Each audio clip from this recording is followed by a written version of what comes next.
You know how sometimes groups get into kind of a purgatory where nothing they release is good enough? Not like a group who releases music and people are just being haters or they had like one flop era, but like a group where objectively the music is fine. Maybe not amazing, but fine, but because it comes from a specific group where people have high expectations, it's almost like anything mid becomes trash, even if the song was objectively aight. I think ITZY's in that purgatory, which is tough because if they were like a new group or just from a small company, people would ignore them. But because they're big four, everybody is waiting to see what happens. And it's either going to be love or it's going to be hate. And I liked Bet On Me and None of My Business. But even that much, you hear my voice go up. But even though I liked them, neither are memorable for me or will have a long stay on my playlist.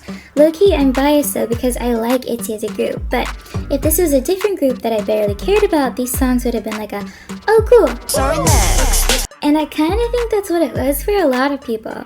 Sure, there are haters because this is K-pop, but I think most people passed on it based on the relatively low views of the music video and teasers. Albeit still early and time will tell though.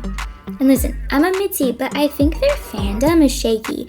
Not as in they don't have loyal fans, because they do, but their fan base has dwindled since their debut in 2018. Like 15 plus new girl groups have debuted since then, and people have found other groups that they're either more interested in or just have more dynamic concepts. Like Idol is basically the only other girl group about as old as ITZY, and I think what prevents them from losing fans is the constant concept changes, as well as the group's maturity sonically. And ITZY's stuck in like an odd, like quasi-teen, quasi-adult thing, which I think would have been like a cute little moment, but it's almost like the producers don't want to let it go.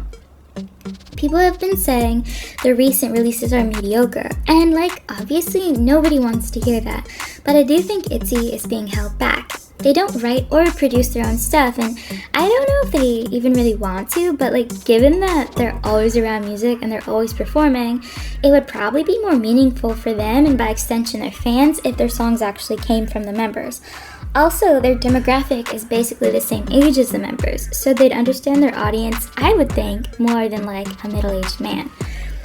Someone said that it's not a competition, referring to how people compare 4th gen K-pop groups together. And obviously it shouldn't be a competition, but like humans are innately competitive, and the more popular a group is, the more money that they rake in for the company. So in ITZY's case, I feel bad because I think there's an enormous amount of pressure on them to do well, more so than if they were already just doing really well. But the members literally can only control what they do on stage. Like, they aren't the ones that pick the melodies, concepts, or produce. Also, side note, I would love for ITZY to stop singing in that like airy JYP style, because low-key it kind of sounds dated. Also, I think it'd be cool if they changed concepts to something that was like out of the box, like Screamo. And if they just like completely changed the vibe. And I think this comeback would have been the perfect opportunity for that. But honestly, they look stressed out. I hope ITZY has fun again.